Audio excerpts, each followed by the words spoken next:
Here's what's cooking on today's Sports Stove podcast. We're going to cover NFL quarterbacks, rookie quarterbacks to be exact, Major League Baseball, some NBA playoff talk, and college football, including Kentucky Wildcats. We're going to be bringing in an old friend of the show, one of our oldest friends in the sports business, Brad Taylor from The Bottom Line with Brad Taylor off of ESPN Radio Lexington. All that and more. That's what's cooking on today's Sports Stove podcast. From Belly Up Sports and the Belly Up Podcast Network, you're listening to the Sports Stove Podcast with your host, Vince Stover. Welcome into a new edition of the Sports Stove Podcast presented by Yeti Coolers. Travel is back.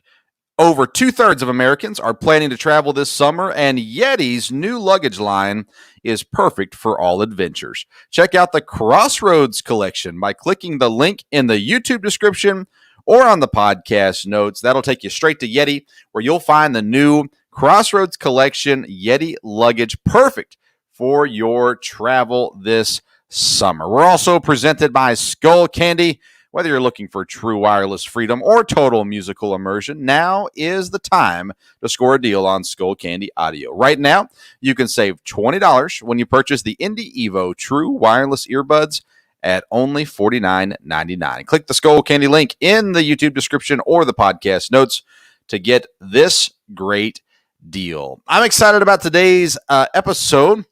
Dad's been joining me a lot here recently. He's going to sit out tonight. He'll be back with us on Thursday. But tonight we are joined by one of our closest and oldest and wisest and degenerate friends that we have in the business. We're going to bring in host of The Bottom Line with Brad Taylor on ESPN 1300, 92.5 in Lexington. Brad Taylor is back with us. So Brad, thanks for coming on again. Thank you, but why do we always have to call investors degenerates? Why does everybody always say that, use that adjective? I've got a bone to pick with you on this, Silver. When I see you again in person, I'll have it out with you. But in the meantime, let's get on with your show here. Yes. Every entertainer needs a heel, and so if I call you degenerate, you end up being the heel of the show. So it works out. It's an entertaining thing, Brad. You're supposed to play with me on this one. Well, all my favorite wrestlers in the 80s were bad guys anyway. Yeah. Everybody's got a price. You know, if you're not cheating, you're not trying. So, yeah, we're good. Yeah. What hat are you wearing tonight? Oh, this is my Atlanta Braves, but all black Atlanta Braves hat. Yeah. My Raiders hat, you know, it's not about being a fan, it's an attitude. You know, that's how we do it on The Bottom Line. It's an attitude. Yes. Yeah, you got the Astros hat, the Expos. Yes. I saw you wearing Expos the other day. That is true. Yeah. Well, a lot of. I appreciate you noticing my hat and T-shirt collection. That's the biggest star of my little videos that I do. Nobody cares about what I say. Oh, I like that hat. I like that T-shirt. Yeah, that shows you where the public is when it comes to this stuff. Yes. Well, Brad helped me get into the business of sports talk and hosted a podcast for a long time. And after hosting a radio show in Atlanta for several years, now in Lexington, Kentucky, hosting every Saturday and Sunday at 9 a.m. You can catch it if you're in the area on the radio, 1300 AM, 92.5 FM, or you can catch it online as well. And Brad, it's one of the reasons why we don't have you on more is because we don't talk gambling on the show here, and you love to talk gambling because, as you said, you're an investor. And I do joke about being a degenerate. Brad's not a degenerate. I know some degenerates, and Brad's not one of them. But I think I had to say this because it's my podcast. We talked on Saturday on your show, and I mentioned the Bucks and I mentioned the Hawks for this weekend, but I was scared. You scared me off of them, but they both pulled it off this week. We'll get to the NBA in a minute.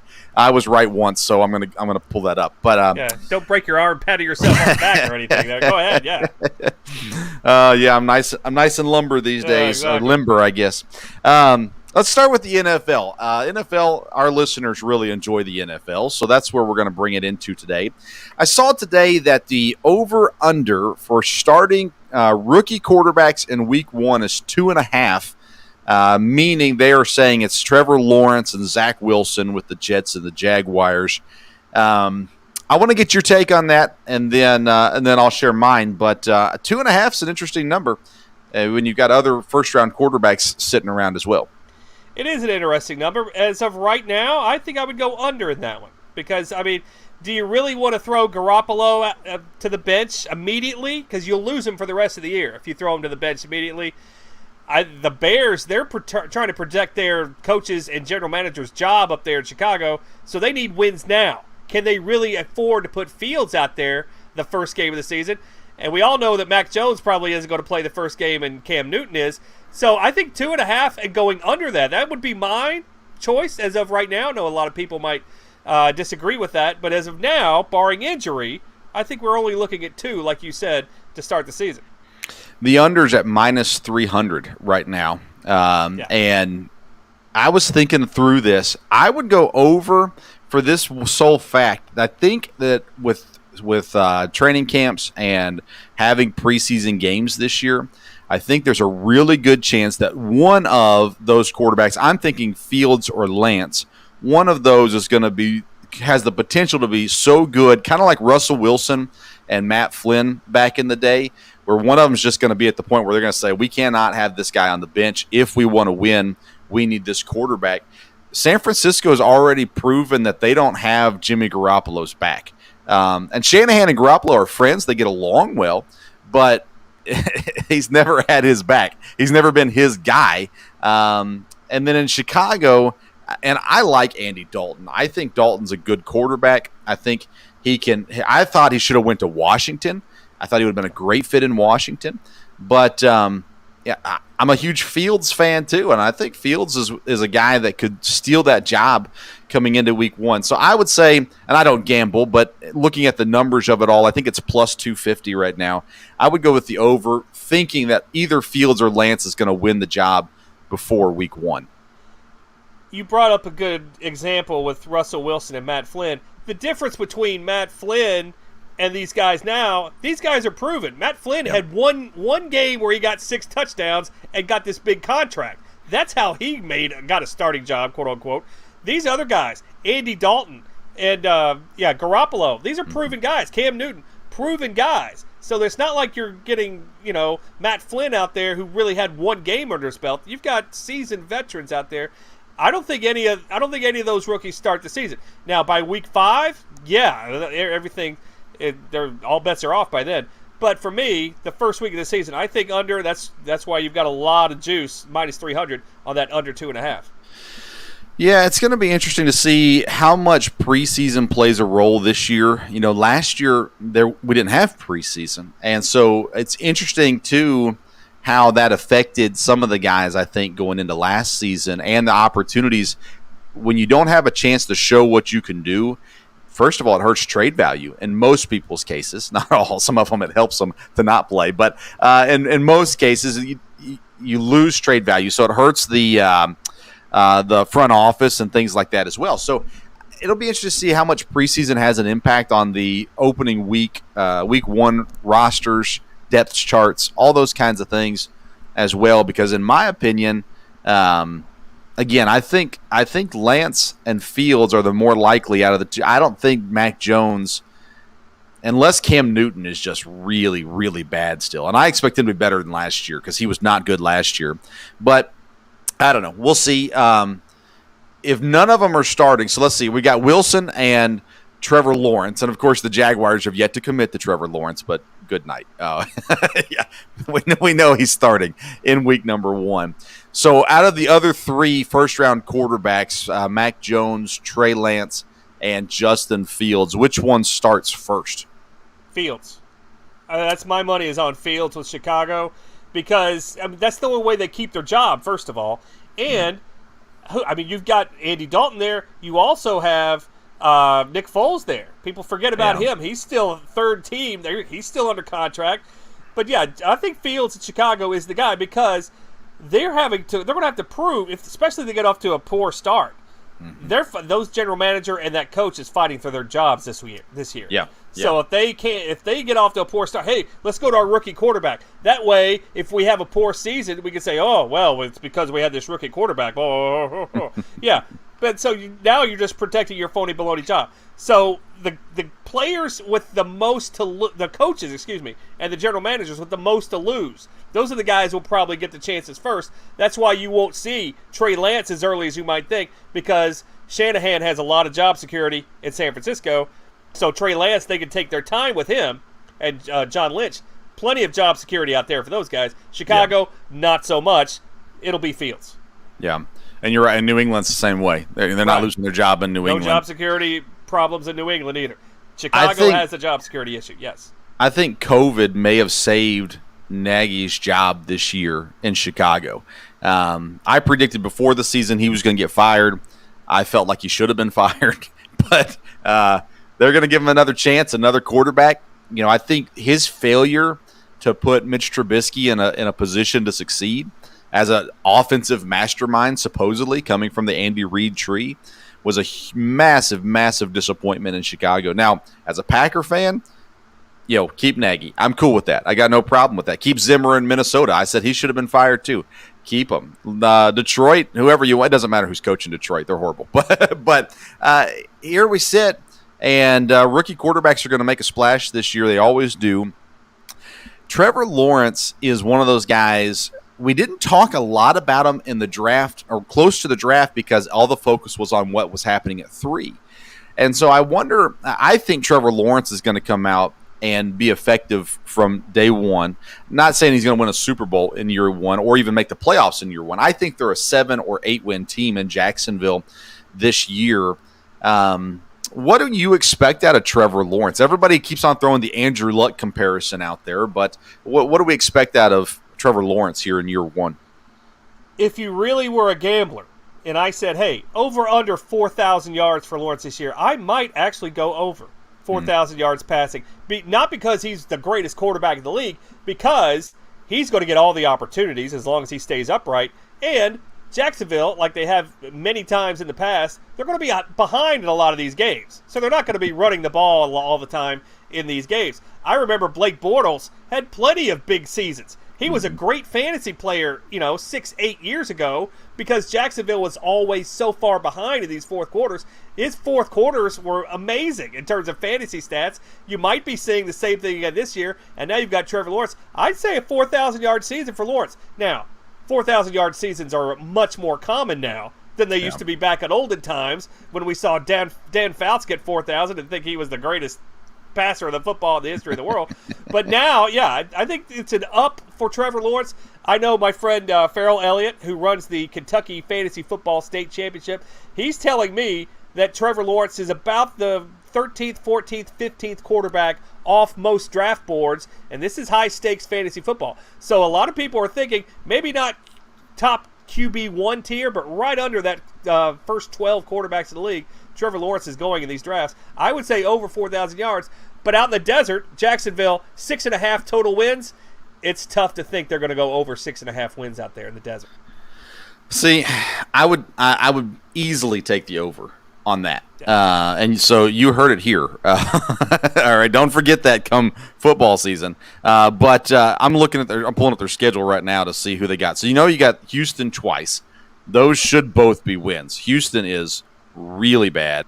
Jacksonville should be better. They've got some talent. They've got some offensive talent and some defensive talent, although they do need to get better on defense as well. Tennessee, I think they split the Tennessee series. I'm not on Tennessee this year. As a matter of fact, I've said they'll be closer in record-wise to number 3 in the division as opposed to number 1 in the division. So I'm down on them. Then you've got Indianapolis. I'm very, very high on Indianapolis this year. They got Cleveland, New Orleans. Those are tough games. Dallas. Maybe I'm coming off of that 7 to 8 wins right now. Denver. They can win Denver. Cincinnati, Miami. Yeah, I'm there. Give me 8 wins for Jacksonville this year. You look at that division. How many wins can they steal in this division? Let's look out in the desert. They have the desert has Indy with 9.5 wins. They have Tennessee. You think even with the additions they made, Julio Jones, they only have them at 9 wins this year. And of course, Houston, the lowest in the entire league, with 4 wins. So you think, all these, the division leader they project to go 9.5 wins. That means 7.5 losses. So it's not like you have an above and beyond team in this division that's going to run away with everything. Jacksonville will probably be in all these games. I mean, not be in them. I mean, be within a touchdown in terms of point spread in all these games. So maybe they can steal a few of these division games especially. I agree with that. Houston is in full tank mode. They canceled their training camp because they accomplished everything they needed to accomplish. What sure they did. In the world? Did Deshaun Watson accomplish everything he needed to accomplish on and off the field? I guess so. Deshaun Watson, I'm telling you, he's going to come out on top in all of this. Now, I don't know about legally, and I don't think he's going to spend any jail time or anything like that from what I understand, but he's going to get suspended from the league, sure. If Tua Tagovailoa has a bad season again, Watson is in Miami by week 8, I think. And so I expect him to still get moved, and I expect him to end up in a better situation. Well, anywhere other than Houston would be a better situation. I haven't heard one good word about Tua all offseason. Mm-hmm. It's all been negative. It's all been he couldn't do this last year. He can't do this now. What are they going to do without Fitzpatrick? You're looking at a team that has maybe everything but a quarterback on the upswing. It's the Dolphins right now. They sit at 9.5 wins out in the desert. If they had a quarterback you could trust, yeah, that's an easy over. But do you trust Tua to get you 10 wins? That's the question you have to ask. Yeah, I think between Miami and Washington are the two teams I look at that have everything they need in place with the exception of a quarterback. And Washington brings in Ryan Fitzpatrick this year. I was shocked with that move because Ryan Fitzpatrick can get you 6 to maybe 8 wins. But he's not the guy that's going to get you over the top, and I was very surprised. And maybe they go with the kid that played in the playoffs, give him a legit shot. I don't know. Yeah, Heineke. Heineke. But that one surprised me. I was really disappointed in Washington's quarterback moves here in the offseason as well. NFL, most everybody, by the time we get there, everybody will be full stadiums. And everything will be back to normal. Week 1 will kick off.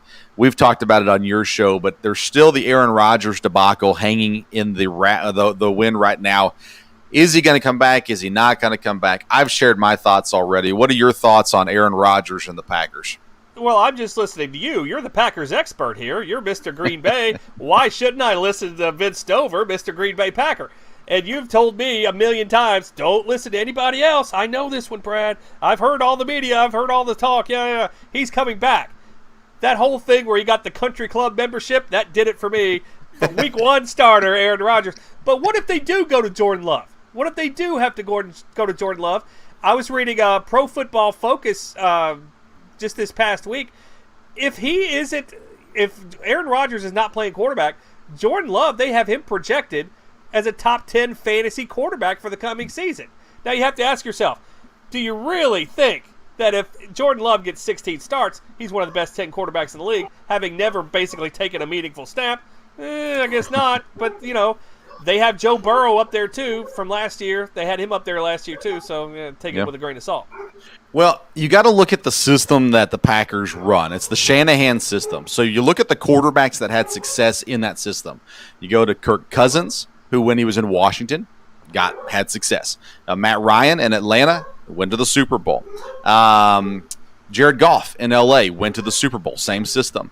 Jimmy Garoppolo, San Francisco, went to the Super Bowl. So this system is friendly to the quarterback. It's a lot of short passes. It's getting the running back involved. And the Packers, as people want to just totally go out and say, as soon as I hear a reporter say, Aaron Rodgers is mad because the Packers haven't given him anyone to play with, they don't know what they're talking about because they have given him people to play with, very good players, as a matter of fact. Devontae Adams, top in the league. Robert Tonyan, he's a top 5 tight end in the league right now.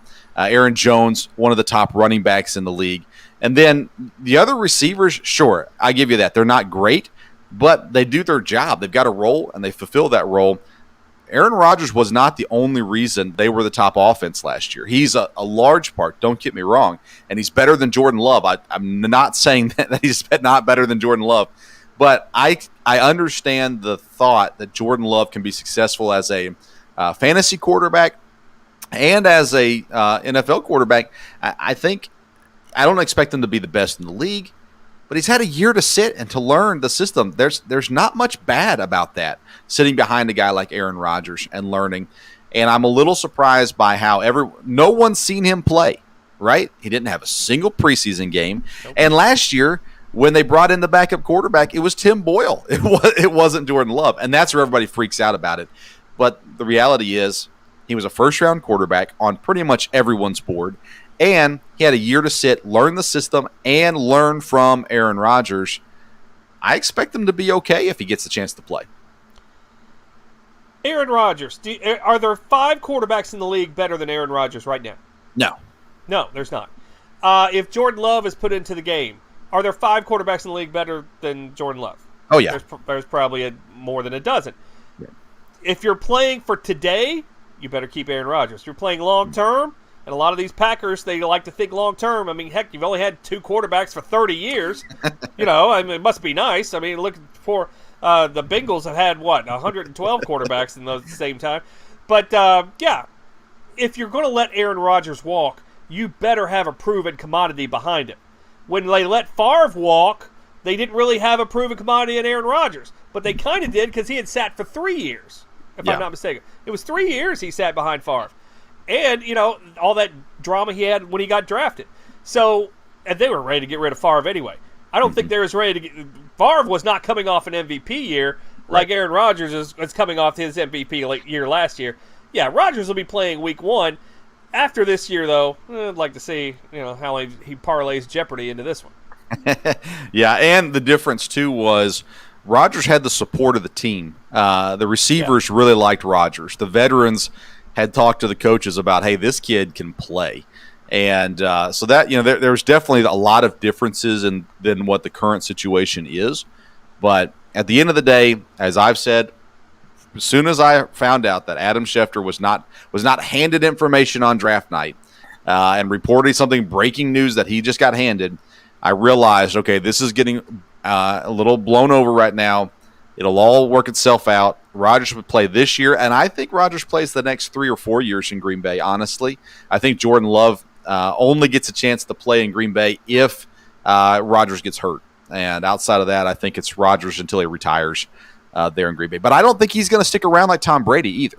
He's got aspirations outside of football, and I think you give him another 3 or 4 years in the league, I think Rodgers will be ready to step away and go on to the next thing, whatever it may be. Well, I will tell you this. The desert, they're not very sure about what's going to happen there yet. You don't see the Packers' win total on any of these boards still to this day. We're sitting here at the end of June. The NFL draft was 2 months ago. That's when they took it off to begin with. You still can't put down money and investments on the Packers' win total. That's what they feel about this situation. So, yeah, sometimes you need to follow the money out in the desert instead of following the Adam Schefters of the world. Yes. Yeah. I'll be shocked if Rodgers isn't the quarterback week 1 in Green Bay. And, I think it all works itself out. Dad was saying, he's like, I wish they'd handle this before the golf thing that comes up in a couple weeks, but that's not going to happen because they want the ratings up on the golf tournament with him as well. So after that, before the camp opens for preseason and stuff, I think it'll all be handled and back where it needs to be. All right, let's move on. Major League Baseball. We are in Reds country here in Lexington, which is always a little depressing anyhow. Let's start with the NL Central. Going into the season, you were all in on the Brewers winning the division. Currently sitting atop the division, tied with Chicago. How confident are you in Milwaukee in the Central? Very confident. I've got 3 great starting pitchers, Burns, Woodruff, Peralta. And I've got a bullpen led by Josh Hader, as good as any bullpen in the league. When you get to the back end of that, yes, you've had some struggles offensively, but I still like those 4 guys, those 3 starters and that closer. And let's just face it, nobody else in that division has really been super impressive this year. The Cubs have been a little better than usual, and their bullpen has been outstanding. But if you talk about bullpens, we're sitting here on a Tuesday night. If you saw the Reds play this afternoon, that bullpen had an absolute disaster. They gave up almost a 3-run lead late in the game. That they had the worst bullpen in Major League Baseball by a half a run.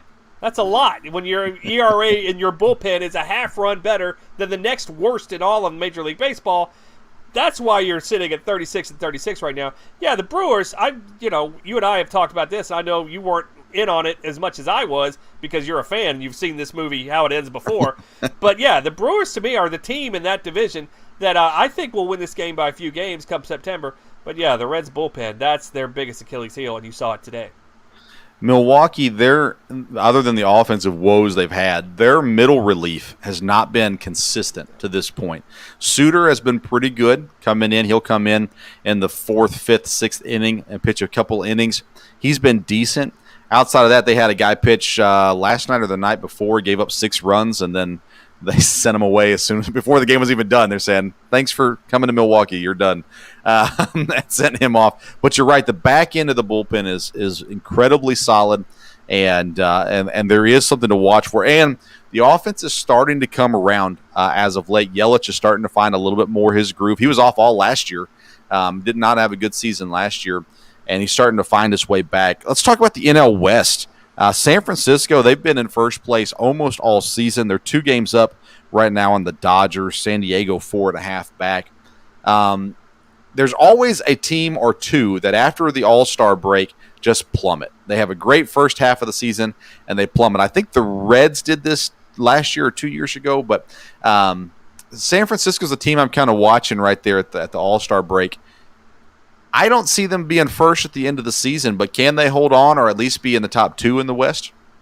No, this is the Dodgers division, and eventually you're going to see the Dodgers. I mean, they're the best team. Let's just face it. I mean, they've got 3 Cy Young winners in that rotation, so it's not like that. Oh, they're underachieving. Well, they're still going to win 100 games probably. So it's not like you're sitting there. Oh, what an underachiever. Well, their win total before the season was 104.5 out in the desert. So yeah, they're only on pace now to win 90 something. Well, okay, that's still a pretty darn good season. Yeah, the Dodgers and Padres, easily the 2 best teams in this division. Can the Giants, they're sitting at 46 wins right now, can they get to 90 and make the playoffs? I really think they can. I think you're looking at a wild card game. Padres-Giants, Western Division wild card. Both teams make it. As of now, if the Giants can keep up this pitching and keep that bullpen, it's kind of a house of mirrors with that bullpen they've been using. So, yeah, I think the Giants can keep up as long as they can get to 90 wins, and they've got a long ways to get to 90. I think they're in with the Padres in that wild card. With the exception of Minnesota, let's take them out of it for a second. Is Atlanta the most disappointing team so far this season? Boy, that's a good question. That's a really good question. Yeah, I think Atlanta is right up there. The Reds and Cardinals both are kind of disappointing themselves. I would say the Cardinals much more so than the Reds. But yeah, the Braves are very disappointing right now. And basically, you don't have any starting pitching on this team. You've got your 3 stellar players that you've built your whole franchise around: Albies, Freeman, and Acuna. That's the whole franchise. They're kind of like the Reds Junior. They have a very unreliable bullpen, but they don't have any starting pitching. At least the Reds have a couple of starting pitchers they can rely on. The Braves don't even have that at this point. But when you only have 3 players in Major League Baseball, it's great for short term. Long term, it's not that great. And they don't have a whole lot other than those 3 guys right now. This is a 500 team. They're sitting about 3 games under right now as we speak. This looks to me like a 500 team and a non-playoff team as we speak. I thought going into the season, the NL East was going to be incredibly tough. Yep. They have 1 team over 500 right now. And of all the teams, it's the Mets. And the team that hadn't been able to score on offense and really still isn't scoring on offense, the pitching has been incredible, especially from DeGrom. Is DeGrom going to be the NL MVP this year?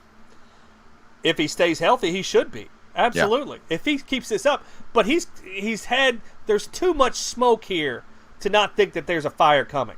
Because when he's only pitching, yesterday he only pitched 5 innings. It was a 7-inning game. You can't let him go 6. You can't let him go 7 maybe. They're taking him out. He hasn't pitched more than 80 pitches in a month now because they're either babying him or he's come out for an injury. So it's not like when he's in, he's fabulous. But they don't keep him in very long, as opposed to you would think a starting pitcher should stay. There's something going on here. There's a reason why he's not pitching much. There's a reason why they're not leaving him in more than 5 innings. I think as the season goes, this may be a bigger issue than they're letting on right now because just the usage tells us so. Earlier in the season, the old rookie, Yermin Mercedes from the White Sox, was up in the count 3-0 in a blowout game. He decided to swing, hits a home run. His manager, old school, Tony La Russa, publicly blasts him for doing so. Since then, Mercedes, I think, is 0 for 22 or something like that. Yep. He's lousy. Been terrible since, yes. It's been bad. That's La Russa, though. That's La Russa, going back to his old ways. You have to understand, he was managing 40 years ago. So it's, just think about that. 40 years ago, Tony La Russa was managing the Chicago White Sox. So it's not like this one. It's not like the game is the same. It's not like the world is the same. The old school unwritten rules of baseball, they don't apply the way they did back then. There's bat flips now. If you flip bats today, like they do today, if you did that 25 years ago, there'd be a ball upside your head the next time you come to. I don't care who you were or who the pitcher was. You can't do that back then. But now, you get away with it now. I just hit a home run. Well, I'll flip my bat and take one of those Dave Parker little pointing around the bases. Yeah, the game has changed. But yeah, I think La Russa got into Mercedes' head because, it's he's been terrible ever since then.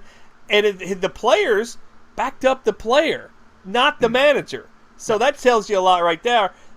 But La Russa, somehow, some way, he always wins. I don't know how the Lord he does it, but he does it. And you know what? We're going to be sitting here in October talking about La Russa and his bullpen and how he's using it for the playoffs. The Houston Astros, their stars really struggled last year at the plate without having the buzzer underneath their jersey and the trash cans banging in the dugouts. But they've come back around this year for the most part, and now they're back on top in their division after being behind Oakland for most of the season. Is Houston a legit contender this year for the World Series? Yes, and I'll tell you right now, I've got Dodgers Astros in the World Series right now, just like it was back the year that the Astros cheated and won the World Series. But you talk about redemption, and all these guys, that's all they've heard. Ever since all this came out, you're a cheater, blah, blah, blah, blah. They go to Yankee Stadium, and that's all they do at Altuve. Yeah, they cheated. And, the manager paid for it. The general manager still looking for a job, although if I'm 25 teams in Major League Baseball, I go find the Astros general manager, Jeff Lunau. I hire him today. I don't care what happened. Hey, everybody else is forgiven. Why isn't he forgiven? That's another story for another day. But yeah, the Astros are legit. They have starting pitching, they have a bullpen, and they have great everyday players. They've always had those since their rebuild they've had. Yeah, Astros, for my money, best team in the American League right now. They are the highest scoring team in Major League Baseball by a fair amount. They've got 409 runs scored, and I think the second team in the Major League is at 362. I'm looking real quick, but I think that's correct. 375 is the Dodgers. So they're at 409. The next team's at 375 for runs scored. That means the offense is working and clicking right now. Altuve has come back and played much better this season than he did last season. And he was a guy that was borderline. Like, people were trying to figure out in keeper leagues, fantasy baseball, should I keep Altuve after the season he had last year? But if they did, he's paying off for him right now. How about the Yankees? 4.5 back right now. Boston has been playing very good this season. They're in first. Tampa's in second. Yankees, they've got all the money, and they've got some incredible players on their team, but they have not been able to stay healthy now for years. What's going on with the Yankees? How does Brian Cashman and the Yankees, how do they look themselves in the mirror every day when they see that the Tampa Rays, they're always better than they are? Right. How do they do that? And Tampa's not spending anything. They're playing in a stadium and nobody shows up. And they have Tampa. People on the street can't name 3 players on Tampa right now. And their best pitcher just got injured. Oh, too bad. They're still in first place. Who cares? Yeah. Tampa is a better team. They're a better organization than the Yankees are. If you're the Yankees, hey, let's go out and pay and get Stanton. Let's go out and pay and get this guy. The Rays, you don't know their players. They're the better franchise. They're the better team. They're going to win this division. They're going to win it by 4 or 5 games, if you ask me. The are the Yankees a playoff team? Coin flip right now. Do you trust that starting pitching other than Garrett Cole? And now Garrett Cole has got the spider tech. Is he using it or not? Well, I'll let him speak for himself on that one. But, You think he's going to keep up the same numbers? Name another starting pitcher that's good on that team. You can't. Nope. Coin flip right now for the Yankees. That's the Rays division without question, if you ask me. And they just keep on. I mean, tonight they brought up Wander Franco. No, not Franco. Yeah. Yep. And so he's their top prospect. So they have a system that is full of these prospects. Yep. And we've seen it through the pitching and through the offense and fielding that they just keep on producing guys that can play. And they go out there and they make it happen. They were creative with their pitching last year, the last couple of years. They've been very creative with their pitching on how they do their bullpen and things like that as well. And it's worked for them, and it's working for them again this year. Again, Boston currently in first place by half a game, but that division's an interesting one and up for grabs as well. All right, let's move on to basketball. We've got the NBA playoffs going on, but most recently the Philadelphia 76ers were eliminated from the playoffs, and a lot of talk coming out about Ben Simmons right now. Doc Rivers saying we have an answer for that. We got something we're gonna work on with them. I put a poll out on Twitter asking who would you rather have as your point guard, Lonzo Ball or Ben Simmons. The results: 53% said Lonzo Ball, 47% said Ben Simmons. So I posed the question to you, Brad Taylor. Who would you rather have as your starting point guard, Lonzo Ball or Ben Simmons? Lonzo Ball. After what I saw the other night, I mean, Ben Simmons, unless he changes his game, if you're counting on him, and he's, $160-something million contract right now, if you're counting on him, especially, I think he took 4 shots in the fourth quarter in that entire series against the Hawks. If you're counting on him to be a leader on your team, you just can't do that. I'm sorry, you can't do that. Would you, if Scottie Pippen to Michael Jordan, would you think Scottie Pippen would only take 4 shots in a 7-game series in a fourth quarter? Well, no, they can't win doing that way, and neither could the Sixers. That's just how it was. You've got to. I'd rather have Lonzo Ball because I know he's not going to clam up in the fourth quarter like Ben Simmons. And when you get the yips in your head, that's basically what it is in your head. Yeah, yes. You got to get it. You got to get him out of town.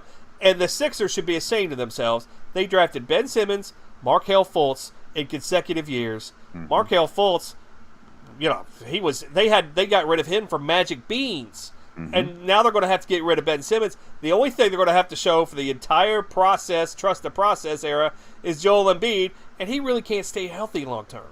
So yeah.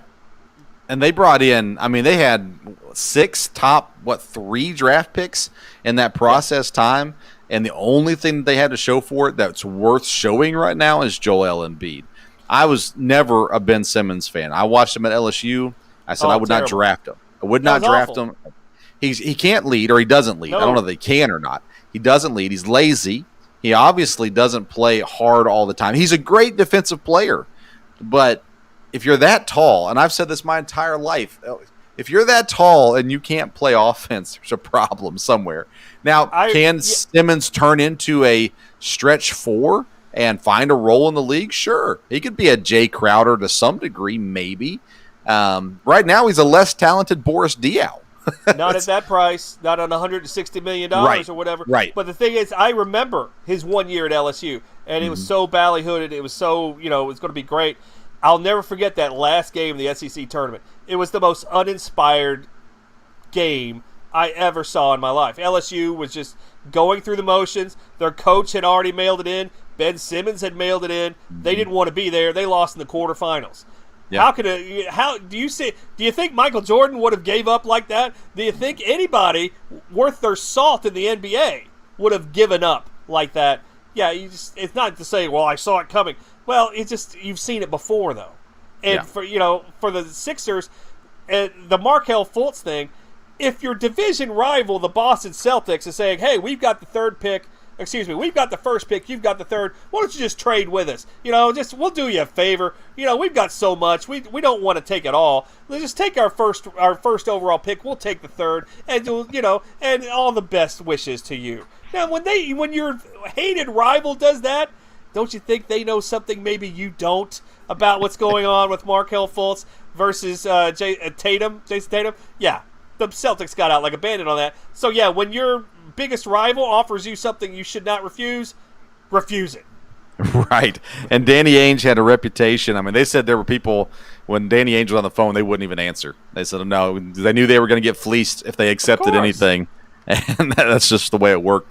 We're in the middle of the, just started the finals right now, the Eastern and Western Conference Finals. The Suns up 1-0 on the Clippers. They play again tonight. We're recording on Tuesday.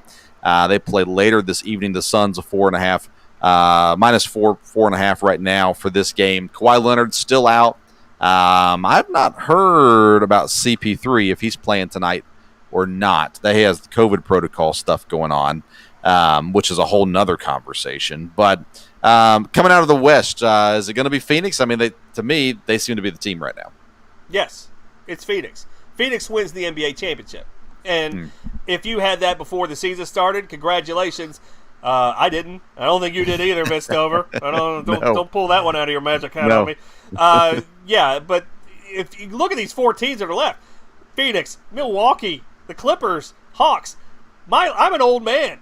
I've never seen any of these teams win an NBA championship. So, this is a year among all years.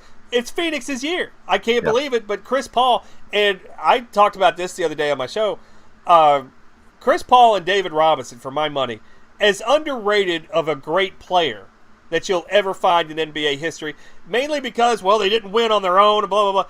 Well, but it still doesn't mean they weren't great players. Chris Paul is a great – go look at his numbers. He's one of the top – you look at player efficiency, he's a top 10 player in the history of this league in player efficiency rating. Chris Paul, if they win this thing out, he's finally going to get what he deserves, being recognized as one of the all-time greats. This is a legacy year for a couple of guys. Chris Paul is one of those guys. Honestly, Devin Booker's one of those guys also. He wins a championship now. Speaking of underrated, he's gotten more consistent finally, but he had been very, very good since his rookie season. But he was on a really bad team, so he kind of gets pushed off. Even this year, didn't make an All-NBA team. Even he's not in the top 15 players, are saying, in the league this year. But he continues to put up 30-plus points a game, and he's carrying the team with Chris Paul out. Also, the Clippers. So going into the season, I said it was going to be an L.A. team versus Brooklyn. I assumed it was going to be the Lakers versus Brooklyn. But, boy, you just continue to watch Paul George and Kawhi Leonard not be able to get it going. Kawhi Leonard's hurt. Paul George is playing great. It's crazy to see what he's doing, but I don't think he's got enough there. And the question I continue to ask is Ty Lue actually a good coach? Boy, that's a very good question. I don't think we can answer. And I don't think we'll be able to answer that for this series because they're not going to win this series. Yeah. But you brought up Devin Booker. Go back to that draft after Kentucky's almost undefeated season, 2015. Karl Anthony Towns went first. Willie Cauley-Stein went 6. Trey Lyles went 12. Then Devin Booker. How many general managers would like to have that back and maybe reverse that order and put Devin Booker even above Karl Anthony Towns at this point? I'd say 30 out of 30 would say that. But yeah, you said the Clippers or the Lakers before. I said the Clippers and Sixers before the playoffs started. More information. Change your pick. Yeah, the Clippers are out. Sixers are out. So this is the Suns for me because we talked about you talk about investing. Favorites in the NBA playoffs. We've been harping on that. If you take the favorites against the spread in these NBA playoffs, you're hitting 61% for the season for these playoffs. 43 up, 28 down. I like my chances. I would take Phoenix again tonight, laying that 4.5 number, and I might have, if you know what I mean, in faraway places.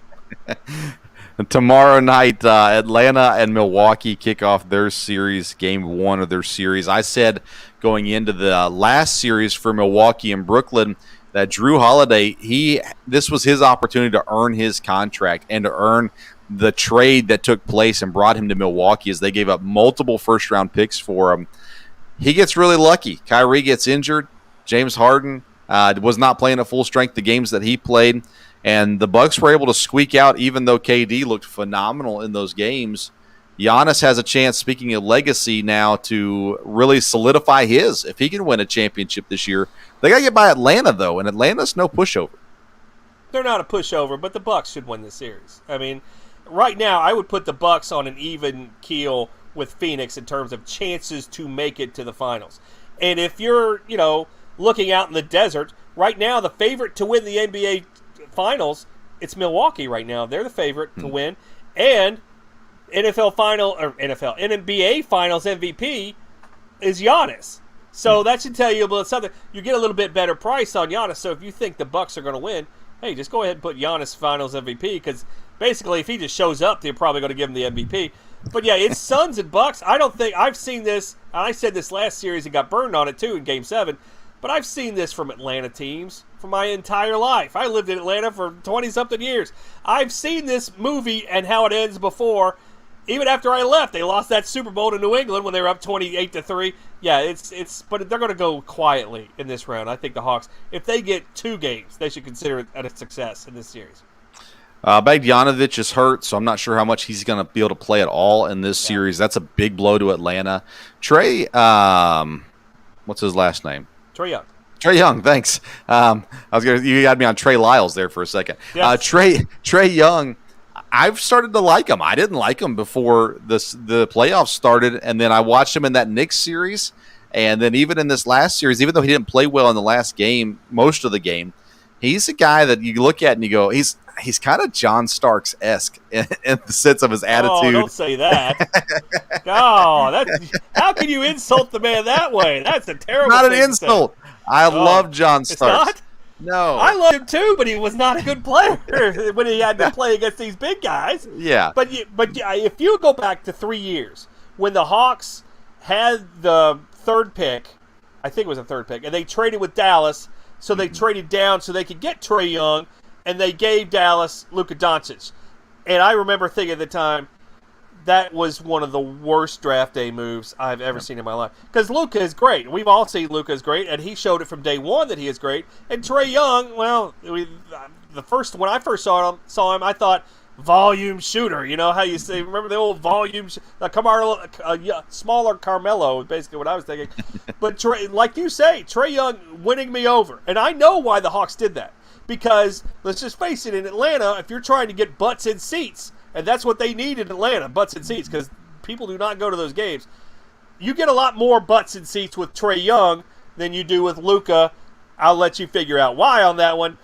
But we're talking about Atlanta now, and I love Atlanta very, very much. But yeah, I'm starting to come. I don't think it was nearly as big a mistake now as I thought on draft day, when I thought it was one of the worst moves that in NBA draft history. I thought it was terrible. I remember going on some show somewhere just like killing the Hawks. I'm like, this is why this franchise will never win. Well, you know what? 3 years later, we're sitting here in the conference finals. Dallas is home. They just fired their coach and their general manager, and the Hawks are about to play Game 1 of the Eastern Conference Finals. Who knew? Yeah, and they built a great team. They really have. And it's young talent as well. Trae Young. Right. If you could believe that. And what they did with him from day one, they said, okay, it's your team. They didn't have veterans. Okay, well, let's let Trae Young kind of find his way. Let's let this guy lead the team. No, it was Trae Young's team from day one, and that might be why they're where they're at today. Yeah, and the veterans that they did have were willing to accept that. Yep. Vince Carter was on the team when they brought in Trae Young, and Carter took it as a mentorship, but he wasn't the guy on the court. But he was the guy in the locker room that helped kind of guide and direct. And now the guys they have in the front office, the guys that they've got coaching, McMillan's done a great job since he came over in midseason as well. And speaking of coaches, Coach Bud in Milwaukee was going to get fired last week if he lost the Brooklyn series, and now he's in the Eastern Conference Finals playing against his old team in Atlanta. You have to ask, what if he loses this one? Is he still fired if he loses this series? What if they win it all? Do they fire him? They might fire him if they win the whole thing. Who knows? If they get to the finals and they lose 4-0, 4-0 sweep, they might just fire him anyway. And you got to look at who's out there. With Rick Carlisle now available, yeah. That's a great fit. That's a great fit for Rick Carlisle. I think he fits in Boston a lot better. I really do. I think Carlisle, because he used to play for Boston. He played with Larry Bird in Boston. That's a great fit right there. They're going to hire Udoka or something like that. They've come out pretty much and said that as a whole process is not done yet. there, but they're going to go minority in Boston. They're going to make a statement with that as well, and a whole nother conversation. Let's transition quickly. We are in Lexington in the heart of SEC country, where there is a basketball team and every now and then a football team. And college football has announced that they are pursuing and going forward with this 12-team playoff system that they are working on getting set up. I was thinking through this today. Kentucky football, they had a 10-win season, 2-3 seasons ago now. Yep, 3. They're never going to be number 1 in the country, but is there a chance for them to be number 12 in the country and make the college football playoffs? Not this year, ever.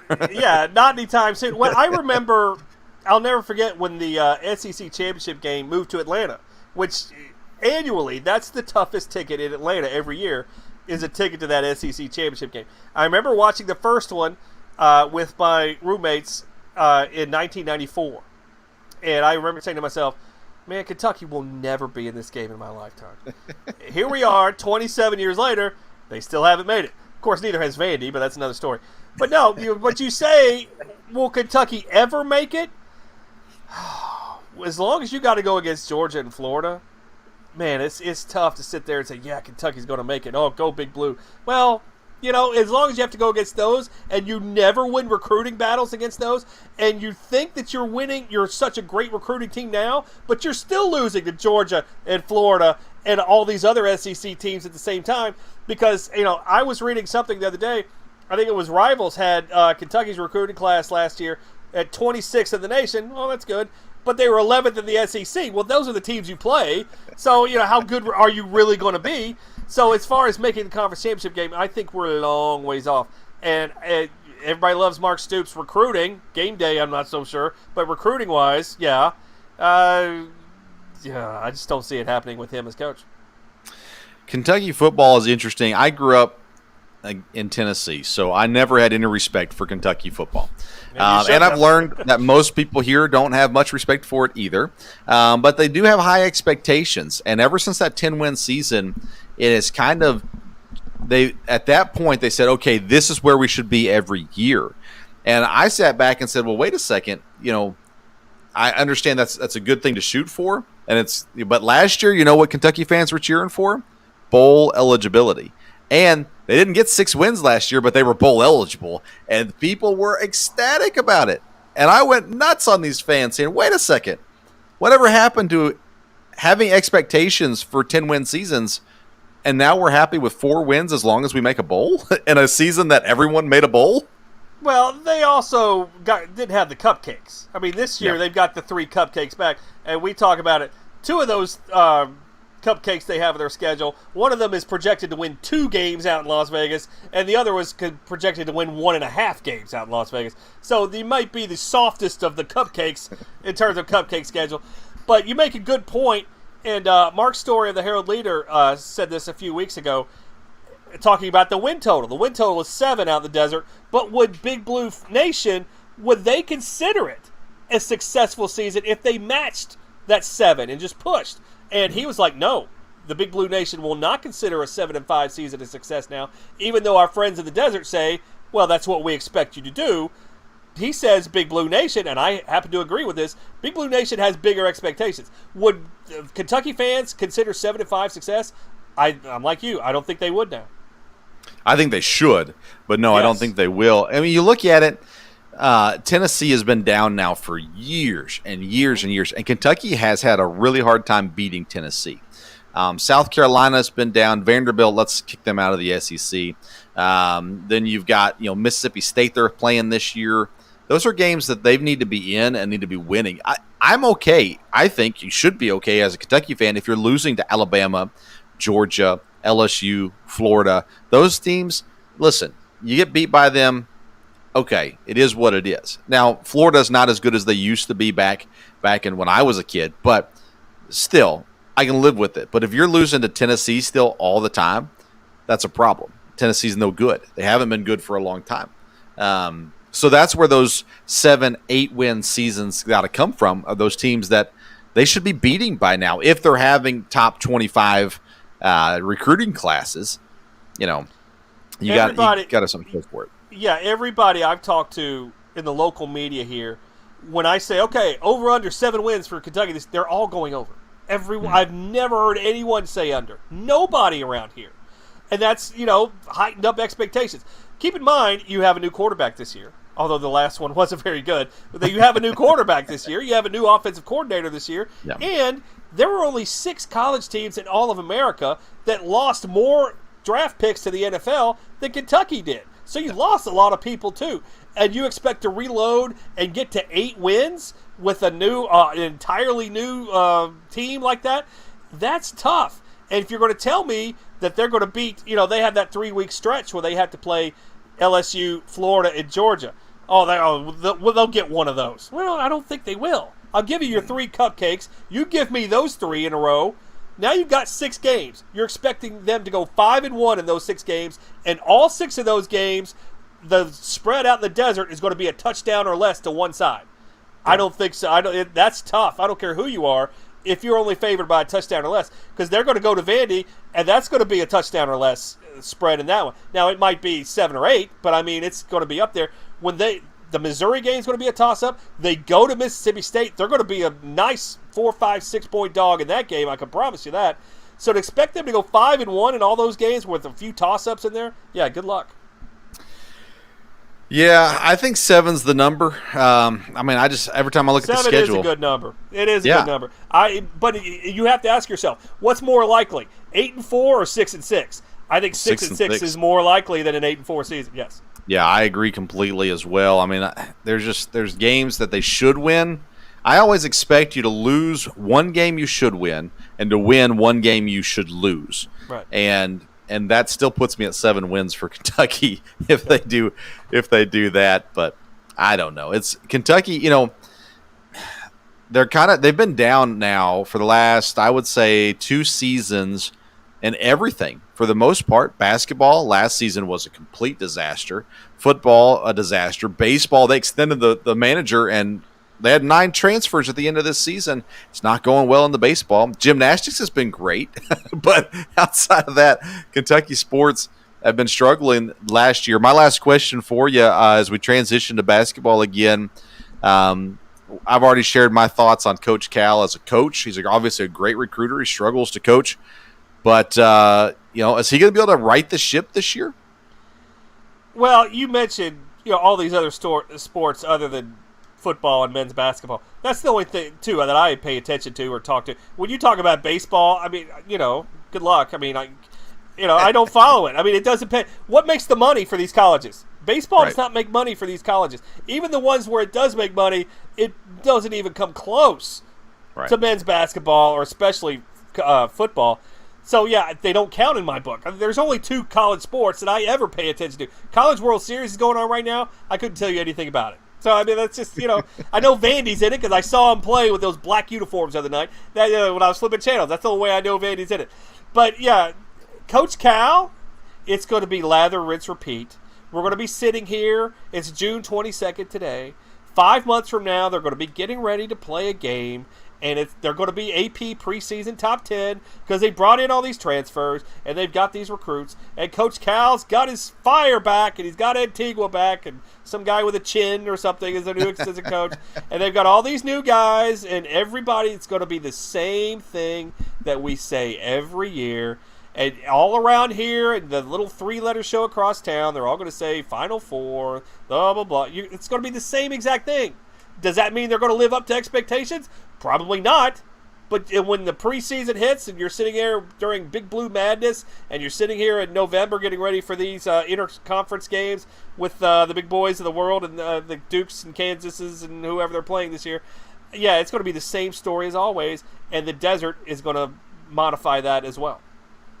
This is the year, I think, with the exception of back when they had the platoon year, this is the most likely year for them to win. The talent, really? The way that they're bringing in guys, they brought in the right amount of shooters, the right amount of big guys. They have a good diversity in size and ability. I think this is the most complete team that Cal's probably had, with the exception of the platoon year when he had 10 guys that were just really, so you're really saying good. Final Four. You're telling me Final Four right now, Vince Stover. I haven't had a chance to look at the other schools and what's out there, but I would say yes. Okay, high I'll take some of that. expectations. When you're ready, I'll take some of that action. I'll Yeah, put it that way. yeah. A bucket of pride. I'm a very cautiously optimistic Kentucky fan when it comes to basketball. Last Did year you not was see the last season?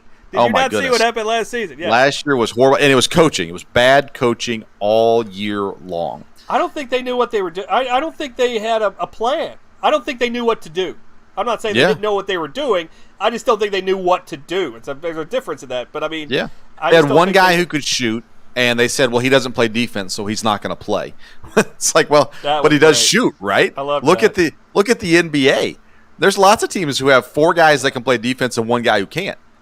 You still put them out there. Didn't one game he said, "Well, I didn't. I wanted to play him the second half, but I didn't play him the first half. So I have a rule: if I don't play him in the first half, I don't understand that at all." Anyway, I think I don't know how much of it had to do with the assistant coaches. They made some changes this year. Brought in an old friend, like you talked about already, in Antigua. Brought in a new guy that's supposed to be phenomenal assistant coach in Chin. They also got rid of some guys. Now they won't say it that way. They left for other opportunities, but I think there was some issues there in the coaching staff, and I think. For me, I think we should have high expectations for Kentucky this year. They have a mixture of guys who have played and freshmen, but guys who have played big-time basketball already. they let Johnny Juzang go last year, too, and he was in the Final Four. Kentucky was sitting at home when they announced the brackets. So it's not like Calipari lets they had another kid in Arizona who I think was like one of the Jamal all-conference Baker, teams. yeah. Yes, thank you. I forgot his name. So I think he transferred again too, if I'm not mistaken. He I think did, yeah. The Juzang one, we can put that on Cal. The Baker one, or Barker, Barker or Baker, either way. It's Baker. Yeah, it's Baker. Yeah, that was fine. It is what it is. But Cal, it's going to be interesting to see. I have high expectations, again, without not knowing much about the other teams at this point, because you got coaching changes at North Carolina. Duke's in the final year of Coach K, so he's cheating like crazy this year. Because what are they going to do? Why didn't he pull? Roy Williams got out. He says, "I don't want that victory tour. I don't want to take that victory lap. I'm out now. Let's let this guy take over." No, not Coach K. Coach K's got to say, I want everybody to worship me one more year and give me the old rocking chair and the gift and the the leather jacket or whatever, and so I can have like gifts from all the ACC schools. Clemson, here you go, have a Clemson rocking chair. Who cares? He just wanted that so he could have everybody kiss his butt one more time. I'll be glad when Duke underachieves again this year, because Lord knows. But how can you bet against them? You don't think they're getting every call this year? Oh yeah. If you're a referee in the NCAA tournament, first, second round, and it's a close game, you're going to call one against Coach K? No, you're not. That's not one I want to go up against. But yeah, congrats to Coach K. Yeah, I hope you heard my show a couple weeks ago when I told you about my memories of Coach K. Yes. Yeah. Which reminds me, some of my best work. Yes. Good transition. Nate Oates had the great line this year about Coach K when he came out and said we shouldn't even be playing. And Nate Oates said, "Well, I mean, had you won that game, would he had the same opinion?"